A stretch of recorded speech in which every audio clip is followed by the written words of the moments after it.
जय माता दी दोस्तों। जैसा कि आप सब जानते हैं कि नवरात्रि आने वाली हैं और आज की इस वीडियो में हम जानेंगे देवी के 9 रूपों को। किन किन देवियों की पूजा करते हैं, उनकी उत्पत्ति कैसे हुई और वो हमें क्या क्या सिद्धियां देती हैं। तो जैसा कि आप सबको पता है कि इस बार के नवरात्रि 3 अक्टूबर से शुरू होंगे। नौ दुर्गा को समर्पित नवरात्रि का ये पावन पर्व 12 अक्टूबर तक रहेगा। इन 9 दिनों में देवी के अलग अलग रूपों की पूजा की जाती है, जो कि हमें अलग अलग सिद्धियां देती हैं। इसमें माता महागौरी से लेकर कालरात्रि जैसे देवी के 9 रूप हैं। देवी महापुराण में उन 10 महाविद्याओं के बारे में बताया गया है। पहली शैलपुत्री, दूसरी ब्रह्मचारिणी, तीसरी चंद्रघंटा, चौथी कुष्मांडा, पांचवी स्कंद माता, छठी कात्यायनी, सातवीं कालरात्रि, आठवीं महागौरी और नवीं सिद्धिदात्री हैं। ये माँ दुर्गा के 9 रूप हैं। हिमालय, जिसका एक नाम शैलेंद्र या शैल भी है। शैल मतलब पहाड़, चट्टान। देवी दुर्गा ने माता पार्वती के रूप में हिमालय के घर में जन्म लिया। उनकी माँ का नाम मैना था। इस कारण देवी का पहला नाम शैलपुत्री यानी हिमालय की बेटी पड़ा। माँ शैलपुत्री की पूजा धन, रोजगार और स्वास्थ्य के लिए की जाती है। शैलपुत्री हमें सिखाती है कि जीवन में सफलता के लिए सबसे पहले इरादों को चट्टान की तरह मजबूत और अडिग होना चाहिए। दूसरी ब्रह्मचारिणी। ब्रह्मचारिणी का अर्थ है जो ब्रह्मा के द्वारा बताए गए आचरण पर चले, जो ब्रह्म की प्राप्ति कराती हो, जो हमेशा संयम और नियम से रहे। जीवन में सफलता के लिए सिद्धांत और नियमों पे चलने की बहुत आवश्यकता होती है। इसके बिना आप कोई भी मंजिल नहीं पा सकते। अनुशासन जीवन में सबसे ज्यादा जरूरी है। ब्रह्मचारिणी की पूजा पराशक्तियों को पाने के लिए की जाती है।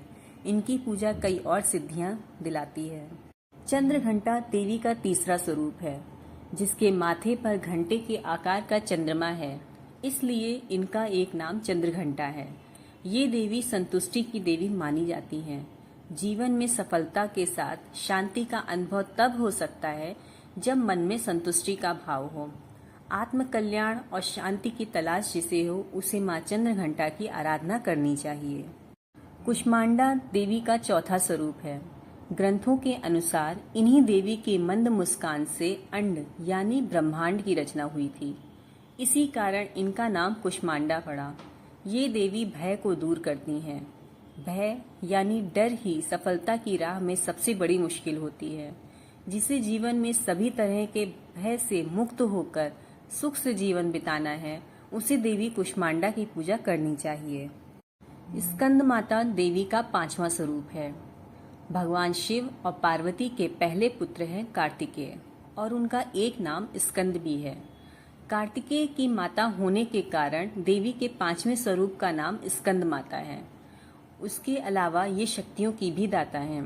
सफलता के लिए शक्ति का संचय और सृजन की क्षमता दोनों होना बहुत जरूरी है और माता का ये रूप यही सिखाता है। देवी कात्यायनी ऋषि कात्यायन की पुत्री हैं। एक बार कात्यायन ऋषि ने देवी दुर्गा की बहुत तपस्या की और देवी दुर्गा ने प्रसन्न हुई तो उन्होंने ऋषि से वरदान मांगने को कहा। ऋषि ने वरदान में मांग लिया कि देवी दुर्गा उनके घर पुत्री रूप में जन्म ले। कात्यायन की बेटी होने के कारण उनका नाम कात्यायनी पड़ा। ये स्वास्थ्य की देवी हैं। रोग और कमजोर शरीर के साथ कभी भी सफलता हासिल नहीं की जा सकती। मंजिल को पाने के लिए शरीर का निरोगी होना बहुत जरूरी है। जिन्हें भी रोग, शोक, संताप से मुक्ति चाहिए, उन्हें देवी कात्यायनी की पूजा करनी चाहिए। काल यानी समय और रात्रि मतलब रात। जो सिद्धियां रात के समय साधना से मिलती हैं, उन सभी सिद्धियों को देने वाली माता कालरात्रि हैं। अलौकिक शक्तियों, तंत्र मंत्र, सिद्धि के लिए देवी की उपासना की जाती है। ये रूप सिखाता है कि सफलता के लिए दिन रात को भेद को भूल जाना चाहिए। जो बिना रुके और थके लगातार आगे बढ़ता है, वो ही सफलता के शिखर पर पहुंच सकता है। देवी का 8वां स्वरूप है महागौरी। गौरी यानी पार्वती। महागौरी यानी पार्वती का सबसे उत्कृष्ट स्वरूप। अपने पाप कर्मों के काले आवरण से मुक्ति पाने और आत्मा को फिर से पवित्र और स्वच्छ बनाने के लिए महागौरी की पूजा और तप किया जाता है। ये चरित्र की पवित्रता की प्रतीक देवी हैं। सफलता अगर कलंकित चरित्र के साथ मिलती है तो वो किसी काम की नहीं। चरित्र उज्जवल हो तो ही सफलता का सुख मिलता है। देवी का 9वां रूप है सिद्धिदात्री। ये देवी सारी सिद्धियों का मूल है। देवी पुराण कहता है कि भगवान शिव ने देवी के इसी स्वरूप से कई सिद्धियां प्राप्त की। शिव के अर्धनारीश्वर स्वरूप में जो आदि देवी हैं वो ये सिद्धिदात्री माता ही हैं। हर तरह की सफलता के लिए इन देवी की आराधना की जाती है। सिद्धि के अर्थ है कुशलता। कार्य में कुशलता और सलीका हो तो सफलता आसान हो जाती है।